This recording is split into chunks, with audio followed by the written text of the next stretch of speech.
Which it's coach so is on the hot many of seat, them. Key?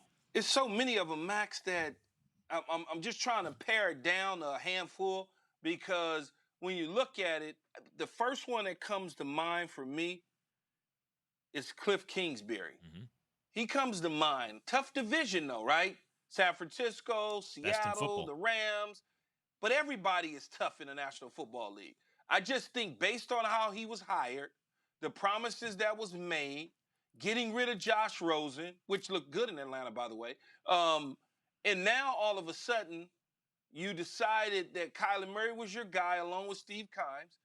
You continue to get somewhat incrementally better, but not to the degree that I was promised when we hired you, if I'm an Arizona Cardinal fan. And I don't see it getting any better for them this year, especially if they don't get off to a hot start. And then you can go from there. You can pick on other coaches if you like. Vic Fangio, right? We can start there. We can look at that. We can look at Matt Nagy in Chicago, Zach Taylor in Cincinnati, Jay. Who else? We can look at Mike McCarthy. I mean, there's a bunch of coaches that you can look at. But realistically, who are the ones that if the seat stays hot, they're going to give them their pink slip? Yeah, That's look, the key. they already cleared out all the guys on the hot seat, really, the hottest seats, right? But I would divide these guys into two categories, the guys you mentioned. They're the guys who don't really have quarterbacks, and they could be on the hot seat, but the fact is, without a real quarterback, there's only so much you can do.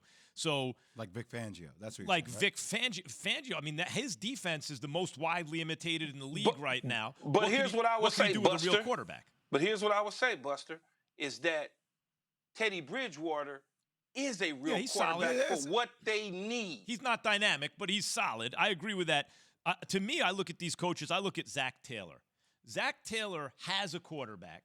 He's in a bad organization that has a problem Super winning. bad. Yep, but I look at these other guys. Zimmer has an okay quarterback. You know, like, let's be honest, he's kind of mid-pack starter type, not a franchise guy. Kliff Kingsbury's an interesting choice, I think, Key, because the number one thing I think with Kliff Kingsbury is fresh house. Remember during the draft when we were, oh my God, that pag was he got good taste. But the other thing about Kingsbury is when his quarterback was healthy, they were getting work done. Once he had the shoulder injury and they stopped running, right? Kyler Murray, because they're protecting the shoulder. Now you're protecting the shoulder because you're not putting him in danger as much. Now you're affecting the passing. You're affecting the running, and this guy can pick up a lot of yards on the ground because you're not exposing him to danger because of the shoulder. I really think the season went sideways for them as a result of the injury. But Key, you mentioned it. They're in a brutally tough division. I don't think you get to use that, though, as an excuse why after a certain amount of time with a franchise quarterback who's really dynamic and can play, like, how long can you ride that excuse? Well, I think you're talking about Kliff Kingsbury? Yeah, Kingsbury. We're talking about hot seats. Okay. I'm looking at Kliff Kingsbury as a guy who, yes, the division is very, very difficult, but you got everything you need. You have everything you need. I think it's more of the system. And Key has talked about this multiple times. The system is in place, the air raid system, and can you win with that system?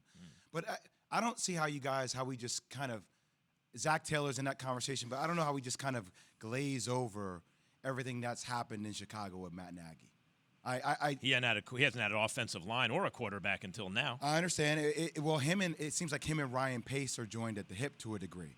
And just watching last year, everything that happened between Mitchell Trubisky and Nick Foles and the back and forth and whether Trubisky should play, and now QB1 with Andy Dalton this past offseason. Look, they posted back-to-back seasons 8-8, right? They're so far away from that one season, 2018 when they were 12-4, right? That defense is starting to age out. How do you play Justin Fields? I even heard Mike Greenberg yesterday. How do you not play him? I think you should play him. I heard Mike Greenberg yesterday. He brought up an interesting point. In that first game against the Rams, if you have an issue with Andy Dalton, if he gets hurt, do you bring in Justin Fields for that game, or do you bring in a guy like Nick Foles to let him get through that first game to then bring Justin Fields on a little bit later? Can Justin Fields buy Matt Nagy a little bit more time, or is it he's on the hot seat? I don't see how he's not. No, Matt Nagy is good. He's not going anywhere. They drafted a kid that they're eventually going to play. They didn't draft him for someone else to come in and coach him up. Whether they win this year and go to the playoffs and make a deep playoff run, think about it. The dude has been to the playoffs twice. Okay? He's been to the playoffs twice, regardless to what we feel about his quarterback expertise.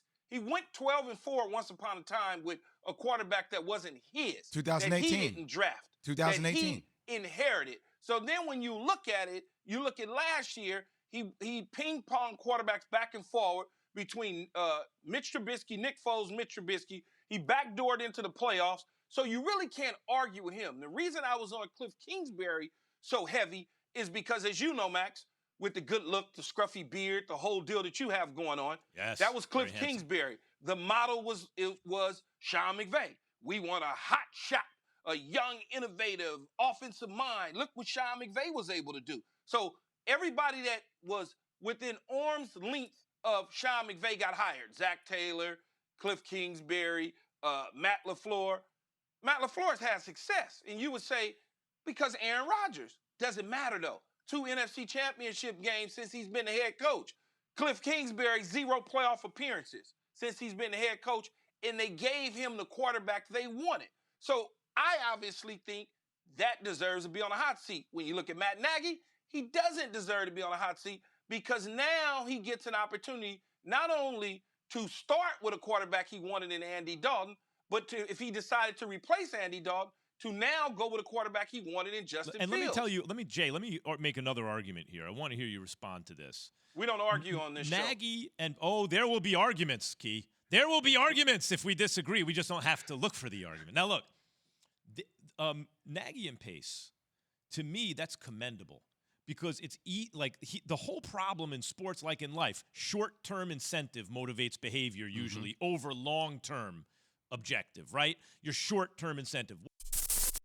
Thanks for watching ESPN on YouTube. For live streaming sports and premium content, subscribe to ESPN+.